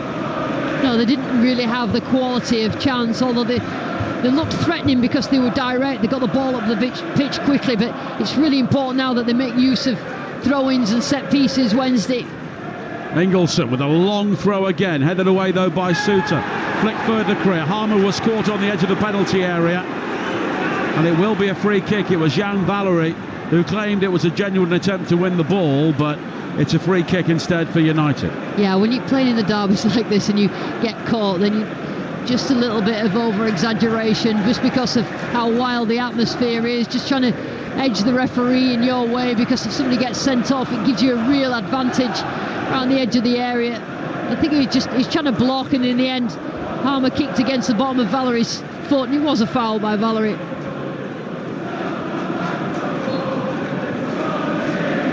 Free kick just inside the penalty area. 56 minutes played. Sheffield United 1, Sheffield Wednesday 0 here on Talksport 2, the home of the EFL. We have the Giants and the Panthers coming up live from Munich at the end of this game at 2:30. Charles plays it forward now for Wednesday. Opportunity for Valerie to attack down the right. Sousa, though, challenges him. Wednesday want a free kick, but in the end, it's a United throw-in, and those supporters in the lower tier of the Bramwell Lane end stand aren't too happy about that. Yeah, Sousa is just standing over Valerie, who's on the floor, and asking the question, what are you doing down there, or something, probably with a few swear words in there. But looks like Sheffield Wednesday are going to make a change, a double change, because they need to do something, they need to react, because the momentum's all with United. Half-time at the MKM, it is Hull 1, West Brom 2. West Brom, of course, never seem to lose, but they've had too many draws recently. But a victory today, and they will be fourth in the table. At the moment, Sheffield United are going joint top with Sunderland. If they scored a couple more goals, they would be top.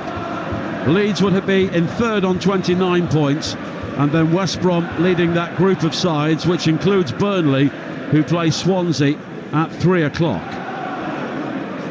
Now Harmer on the halfway line, challenged by Charles, but Burrows will try and play it forward, and the game has become rather congested in midfield again after that brief flurry of activity around the goal for Sheffield United. But they do win a throw-in, and at the moment they have really clicked into gear.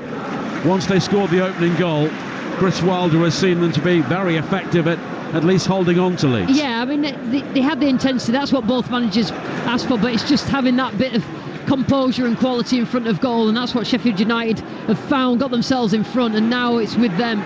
Sariki now looking to attack, tries to win at least a corner, and O'Hare, I think, sent the ball behind there for a goal kick as he was looking to shepherd the ball out under pressure from Johnson, and indeed that's what he did, and it will be a goal kick. Yeah, fuming O'Hare. He's just trying to step over the ball, and it hit him, and would have got a corner, an easy corner, and now he's just given a little bit of respite for Sheffield Wednesday.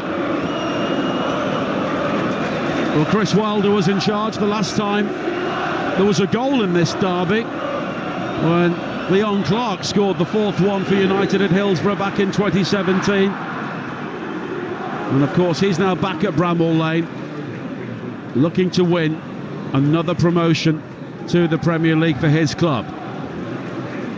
Sheffield Wednesday have had a problem this season of conceding in the first part of the second half. They just put themselves on the back foot, and they certainly have. It'll be pretty difficult to turn this around because of the momentum that Sheffield United have got, but they just need to be calm and composed as much as possible.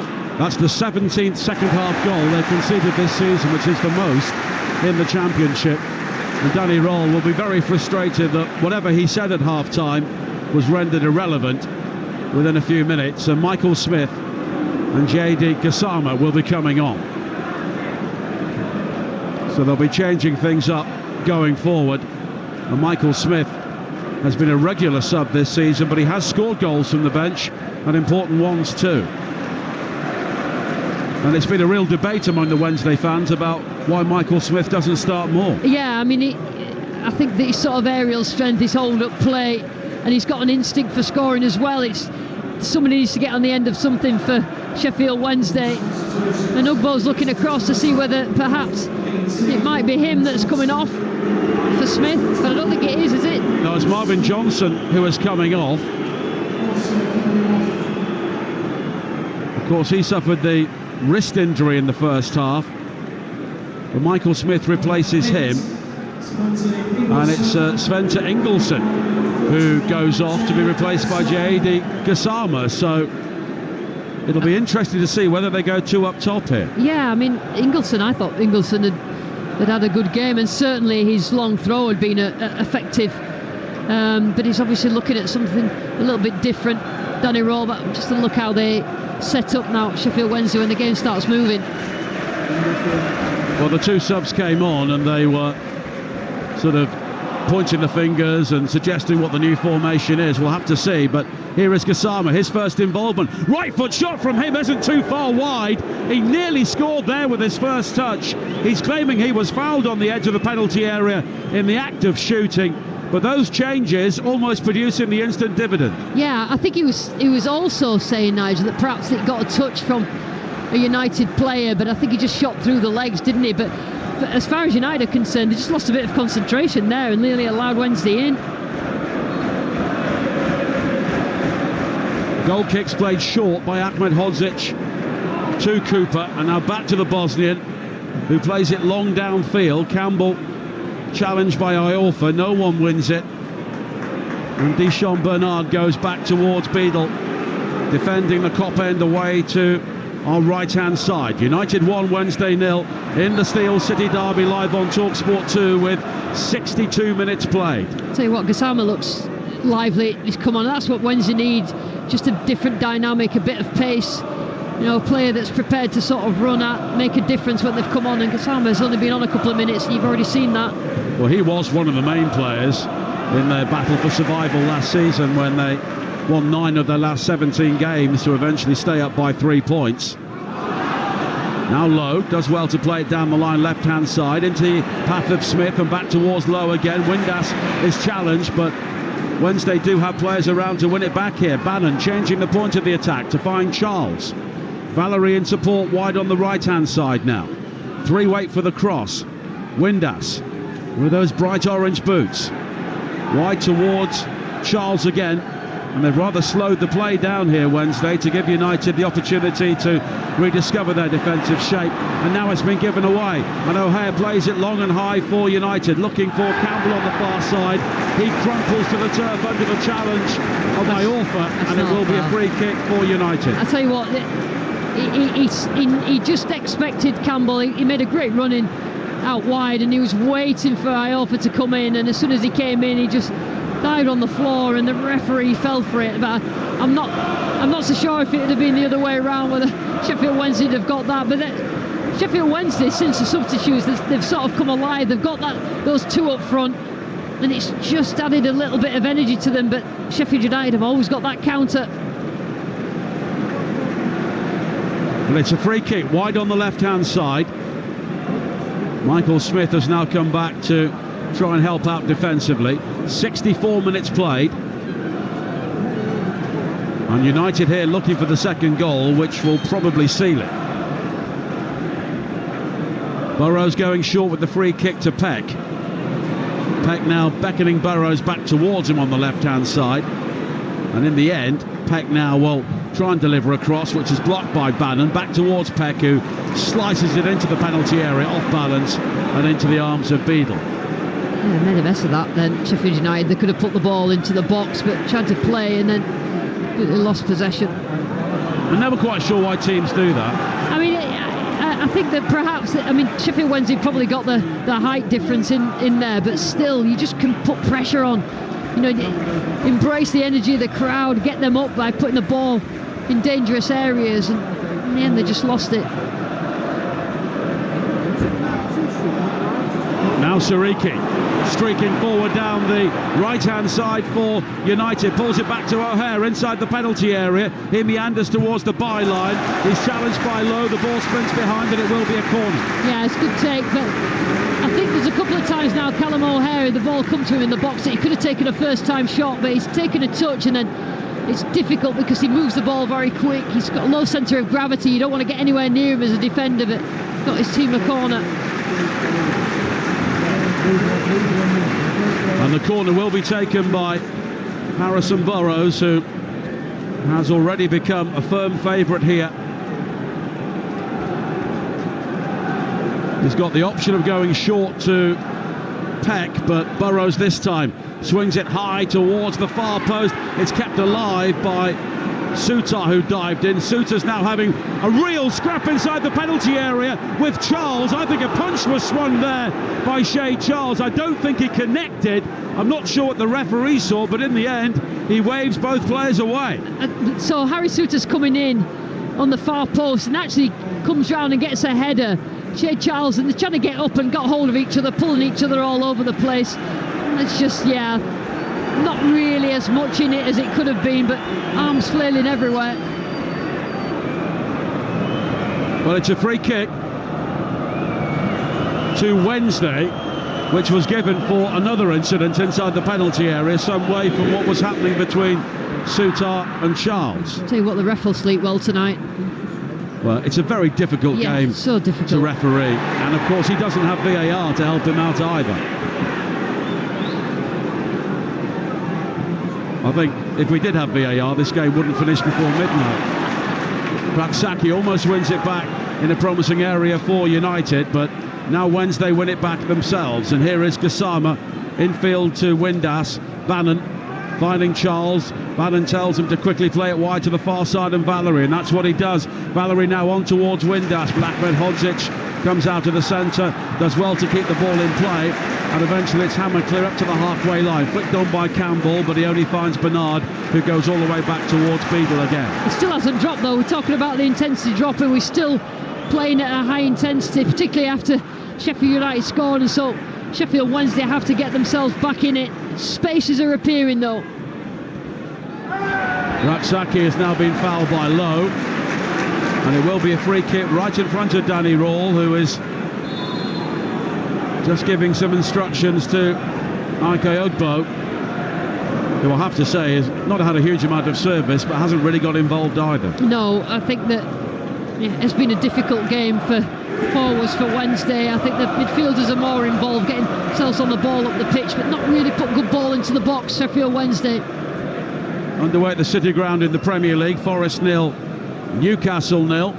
Sunday session over on Talksport with Sam. We'll keep you up to date with everything else which is happening, as I think the ball went behind for a corner there.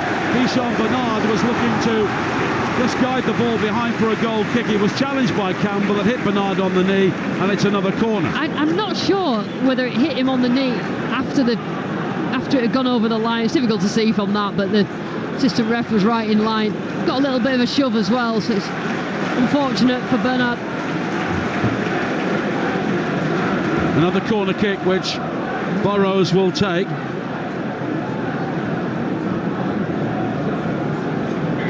A game which has had 26 fouls in it so far. I'm surprised it's as low as that, but the referee has tried to let it flow. Burrows with the corner in towards the near post, nodded clear initially by Gassama. Peck does well to rise and head it back towards Burrows. Another cross high to the far post, flying through the crowd to fist it clear as Beadle. Now Harmer on the left hand side, a dangerous cross in. Raksaki with a header which is blocked at the far post by Lowe. And now it's brought clear by Gassama on this near side for Wednesday. He comes infield, he was body checked by a combination of Peck and Suter, and it will be a free kick. Yeah, I mean, you've got to give that as a free kick. It was too physical. Now Gassama coming forward. He's got Windass in support. He comes in field.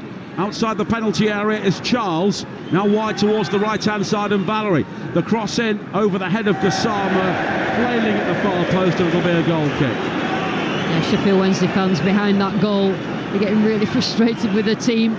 You know, you do not want to leave this ground the losers in a Sheffield derby, because you've got, I don't know how many months until the game comes again, and you've got the international break without any football to drown your sorrows in, desperate to get an equaliser. But they brought on Michael Smith, so they need to start giving him a few crosses. The return game at Hillsborough is in the middle of March, so it's a long time to stew on it if you lose this game today. It certainly is, but you know, you've got Smith up there, you've got Ugbo, and like you say, Nigel, they're not really getting it wide. They're trying to be direct, but get the ball wide, get the ball into the box and cause problems for the Sheffield United central defenders. Tyrese Campbell has gone down just in front of Chris Wilder's technical area. He's receiving treatment, and of course it will give both managers the opportunity to get their remaining players in to have a word with them, and that's what Danny Rawle is doing at the moment. Yeah, I mean, he recognises that his team have had, you know, little bits of this second half, but they're chasing the game. It's so difficult to chase the game away from home. Sheffield United at times have been comfortable, but I still think the Sheffield United supporters in here are still sitting uncomfortably, just looking at the time ticking by quite slowly, and you don't really want to sit on the lead, because Sheffield Wednesday will go for it, I'm sure, at some point. In the WSL, Crystal Palace have an early 1-0 lead against Everton. Liverpool still trailing 2-0 at home to Chelsea, and they have about 15 minutes to go in that game, and they'll be back underway shortly at the MKM, where West Brom lead Hull by 2-1 in the Championship. And they're also underway in the other 2 o'clock kickoffs in the Premier League at Old Trafford and the Tottenham Hotspur Stadium. And Talksport is the place to follow those games as United prepare for another change, and Ryan One will be coming on, and he'll replace the goal scorer Tyrese Campbell. Yeah, he done well, Campbell. It was a really good finish from him to get Sheffield United's noses in front. And to be fair, the changes that Chris Wilder made at half-time, particularly Sariki down the right-hand side, because Raksaki was sort of left on his own. Gilchrist sort of coming from behind him, but obviously Sariki on the right-hand side, a bit of pace. There's two of them with pace causing problems for Wednesday. And Raksaki also replaced by Sam McCallum. So effectively they have two left-backs now playing on the left-hand side, Sheffield United, but McCallum is a player who can always play further forward, as I suspect Burrows could as well. Yeah.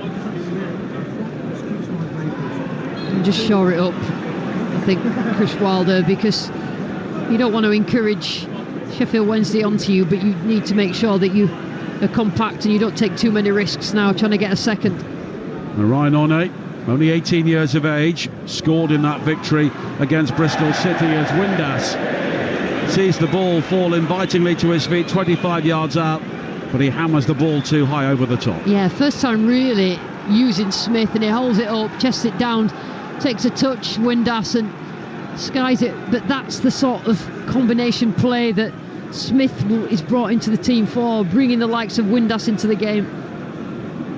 Well, we're approaching the last 15 minutes, and Wednesday have scored 6 and conceded 7 in the last 15 minutes of games in the Championship so far this season. So the outcome of this game may still be in doubt, as Ike Ugbo comes off and he'll be replaced by Anthony Masaba. And the Dutchman, who scored the winner in the victory against West Brom at Hillsborough earlier this season, and he's another one who did really well towards the end of last season but has found himself on the bench recently. Yeah, it's interesting. Danny Roll seen that. He's put Masaba on the right side and allowed Windass to get closer to Smith. He's gone in just behind Smith. Well, they've got two natural wingers on the field now in Masaba and Gassama, and they've got a centre forward in Smith. As Smith flicks on, and here's the first opportunity for Masaba to use his pace, breaking into the penalty area. What a run! And in the end, the shot is blocked behind for a corner, but Anthony Masaba almost scoring straight away. I'll tell you what, absolute burst of pace, and he's got the ball at his feet as well. Good flick on by Smith, gets right, just goes direct, Nigel, straight into the penalty area. So Sheffield United had to just, two of them in the end, blocking his shot, and it goes to for a corner. But terrific run. I think it was Sariki who came across in the end to block it. Unbelievable run. Masaba has just come on. Corner kick for Wednesday, 15 minutes to go. Bannon in towards that near post again. Oh, it's over the top. Iorfa, what a great chance, deflected over the top, 3 yards out. Tell you what, I don't think that as it came in that he expected to land at his feet. Coming in a load of bodies, it actually came down to his feet, and I think the players at the front post completely missed it. Suter is there, and I think it's Suter, isn't it, that gets something on it. He can't quite believe it. I think Iorfa's shot was going skywards anyway, but Suter did get the final touch. Bannon with the corner again, high towards the far post, bodies go tumbling. 3 Sheffield United players went down there, and I think one of them eventually got the free kick. Yeah, certainly still in it, Sheffield Wednesday. I don't think they've ever been properly out of this game. They've been competitive. I think it was just a bit of pushing and pulling in the penalty area, and just gives Sheffield United a little bit of relief, because there've been a couple of set pieces. Sheffield Wednesday substitutes, I think all the substitutes have made a difference that have come on in this game, and that's important for the managers. Sheffield United 1, Sheffield Wednesday 0 on Talksport 2, and we have 13 minutes to play plus added time. We'll be straight off to Munich at the end of this game for the Giants against the Panthers in the NFL at the Allianz Arena. Wednesday enjoying a really good spell at the moment, but they still trail. Here is Gassama back towards Lowe, and now Deschamps Bernard. And Iorfa will have to go back to his fellow central defender. Bannon takes over, and Bannon is having more of an influence on the game now. Yeah, he's just getting himself in areas where he can receive it, and he has the composure to pass well. But for Wednesday, it's all about getting the ball wide and into the box now. And it's Musaba once again finding Bannon on towards Musaba, 20 yards out. He nearly breaks for Smith on the edge of the area. It's brought clear by Peck, and now drilled forward by Burrows, but it's over the head of One all the way through towards Beadle. Yeah, just give possession away, Sheffield United. You can see what Burrows was trying to do, just trying to release pressure and get the ball over the top, because all of a sudden the momentum is with Sheffield Wednesday for the last couple of minutes. And now Burrows will come forward again down the left-hand side. One waits in the centre. Burrows now in the penalty area himself, squared up, but he finds Peck. Peck onto that left foot, onto the right foot. In the end, he was closed down, but the shot was deflected, and it squirts behind for a corner. Yeah, he can't quite believe it. Peck, he actually did well. You know, he stayed calm. The ball came to him. He shaped to shoot on one foot, brought it onto the right. But I think that what happened in the end was they just made sure they got enough bodies in front Wednesday. Palmer will take the corner kick. A goal now, and surely it's all over with 11 minutes to play. 1-0 United lead. Palmer's delivery, high towards the far post, and once again it beats everybody and swings straight behind for a goal kick. Yeah, it's a waste. You know, you're trying to disrupt what Sheffield Wednesday built up the last few minutes. You get yourself a set piece, Sheffield United, and then waste it. Which means Wednesday will just try and keep going. This is going to be tight right to the end, I'm sure. Both managers looking on pensively at the side of the pitch. Beadle clears downfield. Smith having a wrestling match there with Suter even before the ball got there, but the referee waves play on, and now One in pursuit of a high ball forward, and Iorfa did well there to keep pace with him and just ensure the ball goes out on the far side for a throw into United. Yeah, One's got some pace and just put the two centre-backs under pressure. Iorfa was the one who just made sure, put the ball out for a throw-in. That's where it's safest. Jamal Lowe and Paul Valentin will be coming on shortly for Wednesday. As Valerie clears it downfield, flicked on by Smith, and he'll find Windass, and Windass has got support wide on the left-hand side. And it's Gassama now who can attack the penalty area. Checks back in field. Windass now on the outside. Gassama twisting and turning away from the challengers, still maintaining possession. Now Charles wide towards the far side, and Valerie low into the penalty area, cleared though by Harmer. Straight back out towards Charles again. Now Valerie again. Gassama makes the run to the far side, and once again Wednesday rather have to slow it down to try and make progress, but they do win a throw-in. Yeah, it's been difficult for Sheffield United the last few minutes. Sheffield Wednesday just giving a little burst of energy from the changes. You know, they're moving the ball up the pitch, and they're making a couple more now as well. Yeah, Jan Valerie is coming off, and Paul Valentin, the Spaniard, will come on to replace him. And Jamal Lowe, who was a regular goal scorer for Swansea in South Wales derbies, he will replace Josh Windass. And Windass has had some potential moments here today, but it's never quite dropped for him, and he looks frustrated as he heads towards the technical area. Yeah, he's such a talented player. Windass, he's had a couple of opportunities, not quite caught the ball right. We know he can score, but it's an opportunity for Lowe. 9 minutes to play. Long throw high into the penalty area, flicked on by Smith. Appeals for handball, mainly from the fans behind that goal, as One controls and hammers it clear. And now Beadle brings it down outside the penalty area, the goalkeeper for Wednesday, and sends it high downfield. They are in the ascendancy at the moment, trailing by a goal to nil with 8.5 minutes to play here on Talksport 2, and they've got a free kick. It was Iorfa who was caught on the far side.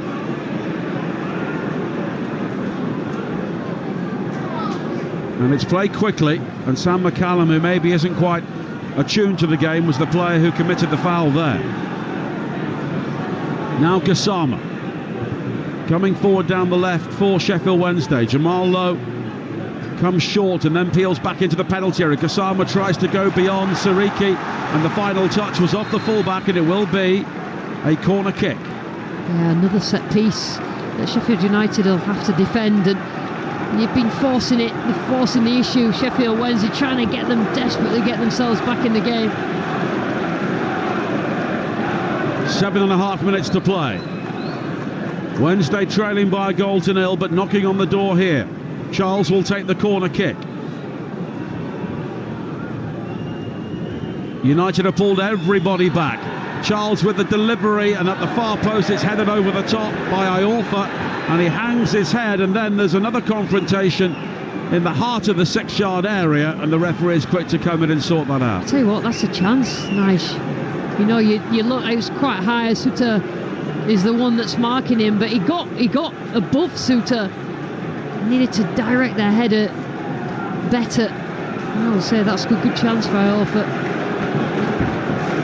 Reece Norrington-Davis, I think, was preparing to come on, but maybe Chris Wilder has seen something out there and is changing his mind. Ahmed Hodzic is the player just talking to the referee. Yeah, Ian Smith were the players who were involved at the centre of what was happening there. Pulling each other's shirts, and then Ahmed Hodzic sort of went down and said he got a mark on his face, but I think that was 6 of one, half a dozen of the other. I think he'll live. Anyway, they're making a change, and it won't be Norrington-Davis. It will be Jack Robinson who'll be coming on. As it's flicked on into the penalty area by McCallum, and it's played back towards Beadle by Bernard. High again. Sousa goes down, and he's got a very cheap free kick, and Michael Smith says that he went down very easily. I think he probably did, but I also think there was contact. Yeah, I think he had 2 hands on him, but Smith they've not used Smith enough. They've only just started to using him in the last few minutes, and he's just really effective to play the ball into and get themselves up the pitch Wednesday. Free kick, which will be taken by Ahmed Hodzic, and here comes that final change, and it's Harrison Burrows who comes off and Jack Robinson who comes on. So they could go to 3 at the back, or equally Robinson could play down the left hand side. Yeah, just see where he goes now, but he's had a good game. Harrison Burrows is a brilliant young player United got from Peterborough, but certainly confident young man.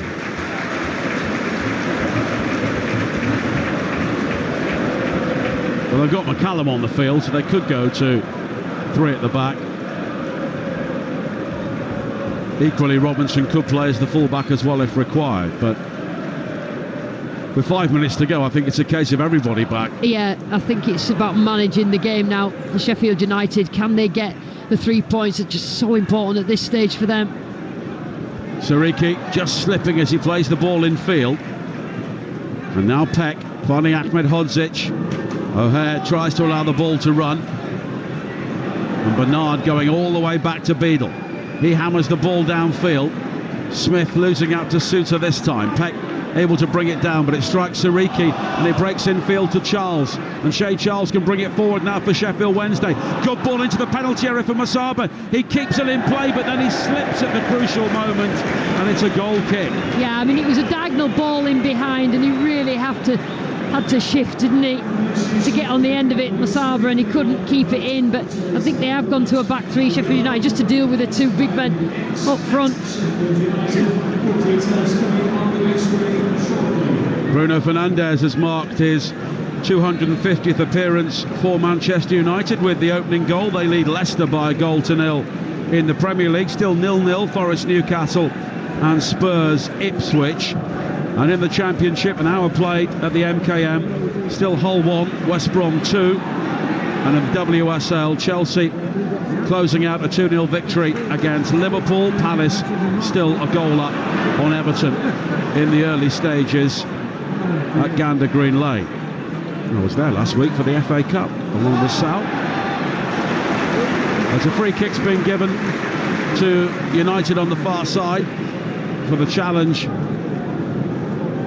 by Deschamps Bernard, and United here firmly in the business of winding down the Yeah, clock. I mean, it's been an absolutely pulsating game that's ebbed and flowed in both directions. Sheffield United have had the better of possession, got that goal, but it's certainly been a close game. Looks like it's going to be right till the end. Free kick, flighted high into the penalty area. Sariki gathers, challenged by Lowe. Fizzed back in by Ahmed Hodzic for Peck, who does well to control that. Sariki, though, with a poor ball forward, and in the end, Smith almost wins it. And there's a shuddering challenge. Suter and Smith on the halfway line, and it's got out of play for a United throw-in, and the ground is still shaking. My word, two big lads, them two, Smith and Suter, and neither wanted to give up anything there, and Suter got the ball, and the man as well. It wasn't a foul, it was just a really strong challenge. I think there's a crater in the pitch where they both landed. Here now, it's Peck on this near side. Max Lowe not giving any ground, but it's won back by Sariki. Sariki, though, only finding Gassama. Gassama finding Bannon, who will allow the ball to drift behind because that took a touch off O'Hare, and it will be a goal kick. And we have 2 minutes of normal time to play, 1-0 to United. Yeah, they need to get the ball up the pitch. That's what Danny Roll is saying from the sideline, from the goalkeeper. The goal kick, get it up and play in the right areas for Sheffield Wednesday, see if they can nick something.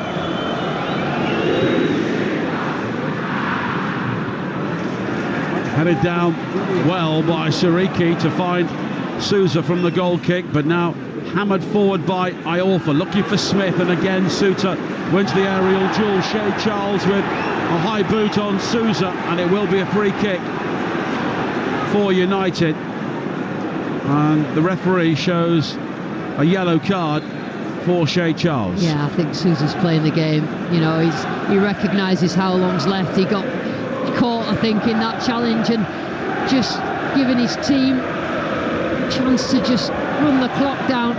The referee is getting his card out for Shea Charles.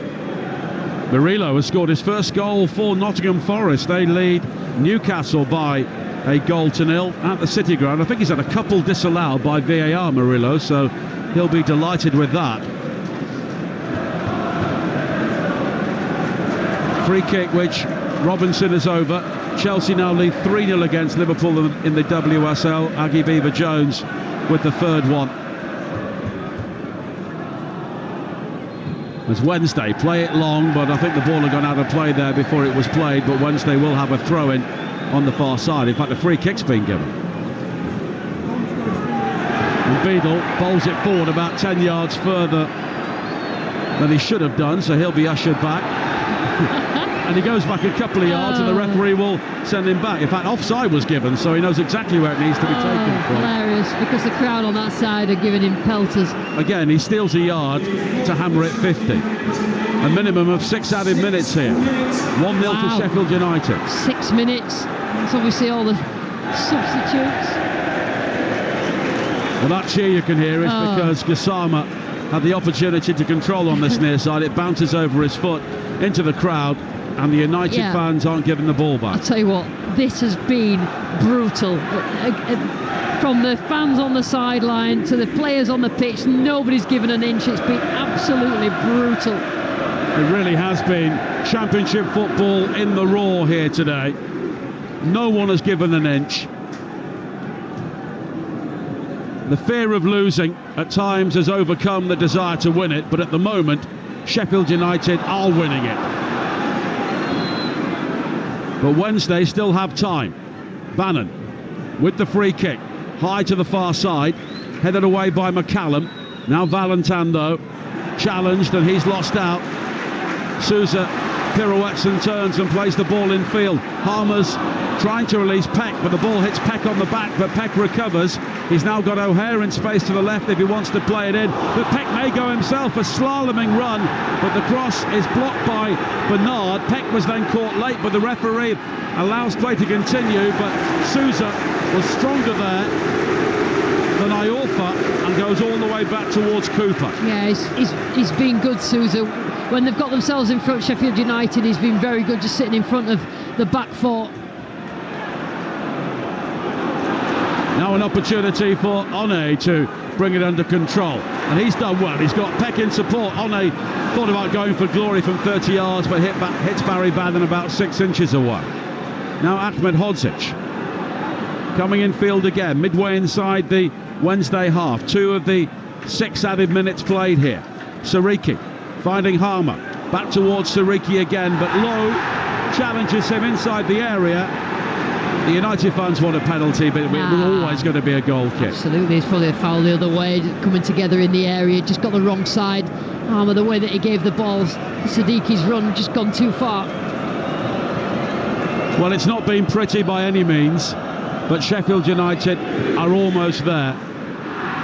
And rarely have you seen a derby in which both sets of players have known in every single second what it means. Yeah, I think that, if Sheffield Wednesday end up losing this, the fans will be really disappointed, but you can't look at the players and say that they didn't give everything they did. They're just lacking quality. I think Sheffield United, in a big moment for them, scored the goal and defended well. Sheffield Wednesday defended well the rest of the time. It's just that 1 point, but it's certainly been a close game. Well, you can hear the crowd already starting to celebrate, but there's still time here for Sheffield Wednesday, but they need to get the ball. Charles plays it forward, straight to Robinson though. Robinson though has lost out, and now Masaba will try and bring it forward, but the ball evades his grasp. Suter goes long on the far side. Valentin now in a wrestling match with O'Hare, and it's out of play, and it's a throw-in. 1 or 2 fans already beginning to leave. How can you leave a game like this? You certainly can't leave this. It's been absolutely breathless. I've really, really enjoyed watching it. I know the roast might be on the table, but still. Now One coming forward now, but his route to goal is cut off by Bernard. He hammers the ball clear. Charles does well to bring it down on his chest, but he runs into Sousa. Sousa now looking to advance on the Wednesday goal. Bannon slides in, but United have players around it here, and they'll look to try and wind down the clock. Harmer heading towards the corner flag in the 94th minute, and he's then nutmegged Bernard. He goes down, knew what he was doing precisely there to win the free kick. I tell you what, Sheffield, we talked about Sheffield United not having the players who've played in this derby. They have players with now. So you're talking about Sousa. He knows which areas to play in at the end of the game. Harmer takes it to the corner. Everybody thinks, he's in the corner. Then he tries to nick it out, gets a foul, and they've got a free kick right in the corner, and a few more seconds used up. We know what will happen here. They'll play the free kick short, and then they'll stay by the corner flag. And eventually, somebody will be flagged for offside. That's what always happens. That's exactly what they do. Wednesday try and win it back, and in the end they do have a throw-in. But they're at the wrong end of the field with barely a minute to play. They go back towards Beadle. He brings it down and then lofts it up towards the halfway line. Smith and Suter again looking to win the aerial duel. It's the United man who wins it. Valentin hooks it forward. Suter is there again, flicked on by O'Hare, and Bernard under pressure for Monet going back towards Beadle. Beadle now just has to lump it forward again, looking for Smith.